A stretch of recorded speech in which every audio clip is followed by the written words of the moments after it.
நாட்டுடன் உள்ள தொடர்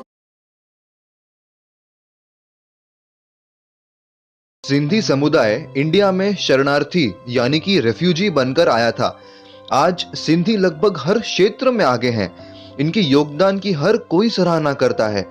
आइए जानते हैं सिंधी कम्युनिटी के बारे में कुछ मजेदार चीजें।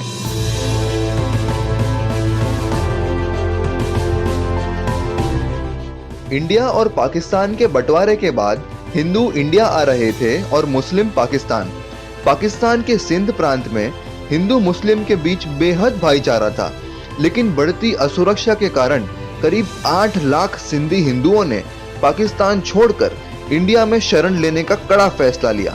पूरे इंडिया में आज 25 लाख से ज्यादा सिंधी हैं। भारत में सिंधियों की आबादी सबसे ज्यादा मुंबई के उल्लासनगर एरिया में है। सिंधी भाषा को भारत सरकार ने 1967 में 15वीं ऑफिशियल लैंग्वेज घोषित की थी। ज्यादातर सिंधी हिंदू हैं, लेकिन कुछ सिंधी सिख धर्म के सिद्धांतों को भी मानते हैं। इन्हें सहजधारी कहते हैं। सिंधियों का न्यू ईयर यानी कि चेटी चंड सबसे बड़ा त्योहार होता है। ये त्योहार भगवान झूलेलाल के जन्मदिन पर मनाया जाता है, जिन्हें वरुण देव का अवतार मानते हैं। इस दिन सिंधी पानी को पूजते हैं। चेटी चंड के अलावा अक्षय तृतीया और तीजरी के अवसर पर भी काफी जश्न मनाए जाते हैं। ज्यादातर सिंधियों का सरनेम ANI से एंड होता है, जिसका अर्थ होता है वंशज। ये सरनेम्स मोस्टली पूर्वजों के नाम से जुड़े होते हैं, जैसे गिडूमल के फैमिली का गिडवानी, मेहरचंद का मेहरचंदानी। एक चीज ध्यान में रखने जैसी ये है कि कुछ सिंधी सरनेम्स JA से भी एंड होते हैं, जैसे आहूजा और राहेजा।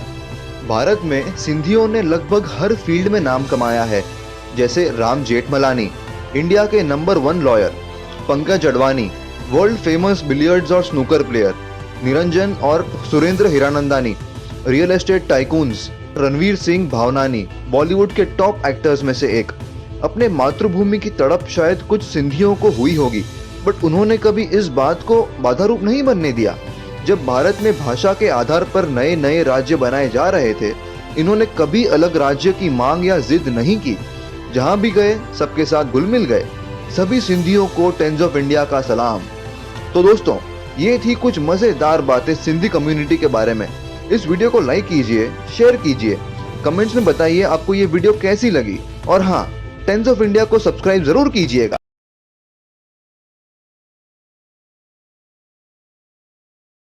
ஜெய் ஸ்ரீராம். ஸ்ரீ டிவி நேயர்களுக்கு வணக்கம். இன்று கலியுகம் விகாரி வருஷம் பங்குனி மாதம் 12ஆம் நாள் மார்ச் 25. இன்று யுகாதி ஆகும். யுகாதி என்றால் யுகத்தின் பிறப்பு என்று பொருள் கொள்ளப்படுகிறது. ஆம், இன்றைய தினம் தெலுங்கர்களும் கன்னடர்களும் யுகாதி என்று கொண்டாடுகின்றார்கள். மராஷ்டிரியர்கள் குடிபடுவா என்று கொண்டாடுகிறார்கள். சிந்தி மக்கள் சேதி சந்த் என்று இன்றைய தினத்தை கொண்டாடுகின்றார்கள். மணிப்பூரிலே சாஜிபு என்று இதை கொண்டாடுகின்றார்கள். அவர்களுக்கு இது ஆண்டி துவக்கமாகும், புத்தாண்டி துவக்கமாகும். பங்குனி அமாவாசைக்கு மறுநாள் யுகாதி என்று கொண்டாடப்படுகிறது. மிக மிக மங்களகரமான நாளாகும்.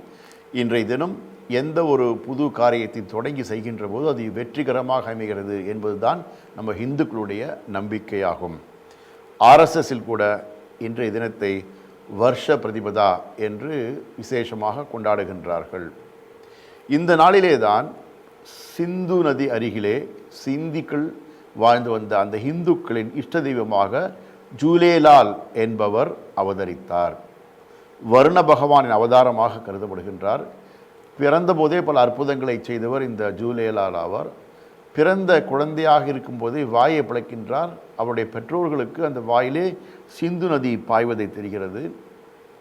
இந்த குழந்தையின் அதிசயத்தை கேள்விப்பட்ட மீர் ஷா என்கின்ற முகலாய மன்னன், இந்த குழந்தை வளர்ந்து வந்தால் தனக்கு ஒருவேளை ஆபத்தாக அமையும், தன்னுடைய மதமாற்ற முயற்சிக்கெல்லாம் தடையாக இருக்கும் என சொல்லி தன்னுடைய மந்திரியை அனுப்பி குழந்தையை கொண்டு வர செய்கின்றான்.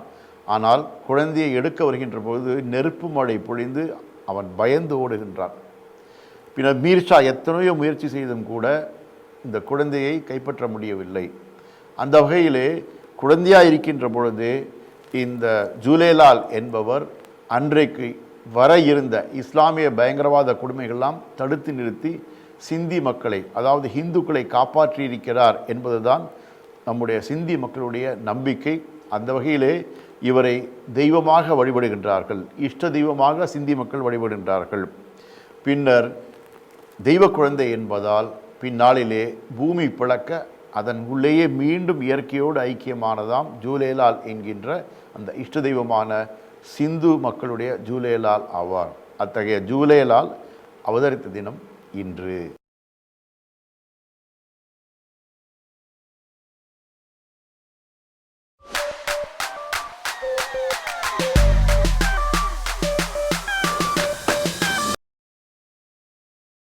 सिंध ऐसी जगह है जहाँ हिंदू और मुस्लिम एक जगह जमा हो जाते हैं, जिससे वह नाकाबिले तफरीक हो जाते हैं।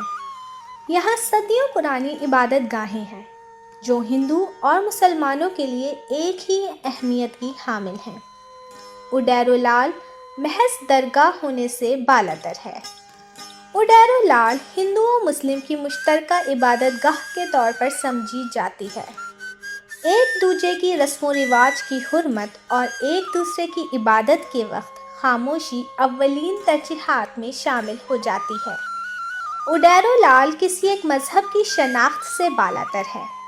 हिंदुओं के लिए ये लाल के तौर पर जाने जाते हैं, अगरचा मुसलमानों के लिए ये हज़रत शेख मोहम्मद ताहिर और ख्वाजा खिज़र के नाम से पहचाने जाते हैं। ये मुकाम दोनों आबदीन के लिए हर वक्त खुला रहता है। आबदीन का कहना है कि आया कितनी ही हकारत और नफ़रत आप दिल में बसाए हुए हों, मगर जूं ही आप इस आहते में दाखिल होते हैं तो वह गायब हो जाती है। उडैरोलाल अमन, मोहब्बत और इत्तेहाद का मुकाम है।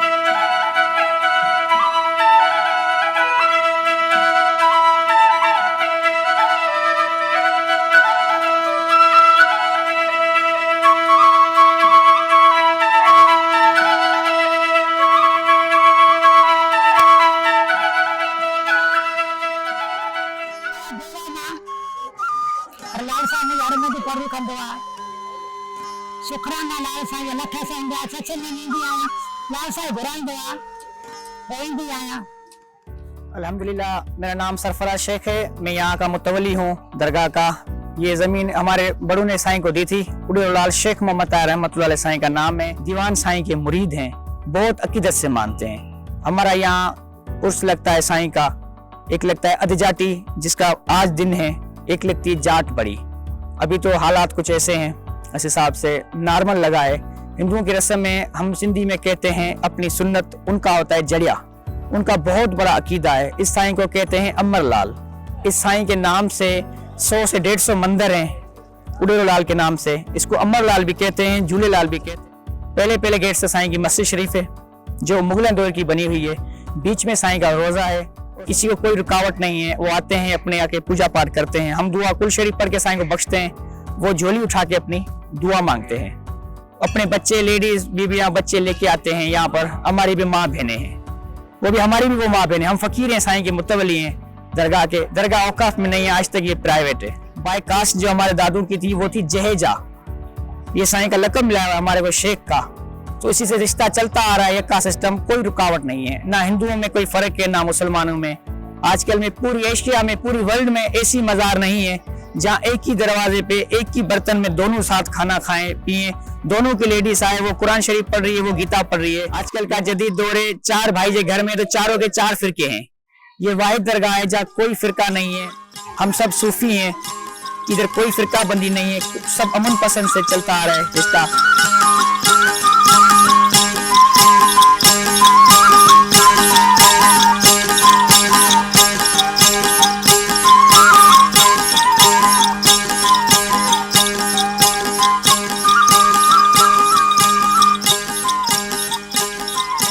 झूलेलाल का पैगाम है, किसी जात पात का नहीं है, कोई भी जात की उसके पास फर्क नहीं है। वो हर के लिए दुआ मांगो है, हर के लिए दुआ मांगता है। भाई कोई भी आए, हिंदू आए, मुस्लिम आए, ईसाई आए, कोई भी आए, उसके लिए भेदभाव कोई नहीं है। सबके लिए एक ही जगह फैज मिलता है हर आदमी को। इधर इसका जो फलसफा था तो अमन का पैगाम ही था। इंसानियत का पैगाम था। आजकल उस आदमी उसी चीज को लेके आ रहे हैं। ये धरती पे जो ऐसे बुजुर्ग आते हैं जो इंसानियत की खिदमत की है, इंसानियत को दर्स दिया है, इंसान की सेवा की है, इंसान की खिदमत की है, इंसान की खिदमत करने का उसने शुरू दिया है। भाई उन्होंने इंसान की खिदमत करो, आप एक इंसान की खिदमत करो, अल्लाह उसमें खुद भी राजी हो जाते हैं। आज हर आदमी आज इधर इधर इंसानियत है ना। ये तो बुजुर्ग गए, ये अपना फलसफा छोड़ के चले गए। अभी क्या उनको फलसफे को लेकर हमें चलना है, वो हम उसका आजकल ले रहे हैं, लेके चल रहे हैं। जो कई लोग आ रहे हैं, कहीं गए, आज हम हैं, कल दूसरा और भी होगा। मगर ये अमन की धरती है, ये प्यार मोहब्बत की धरती है।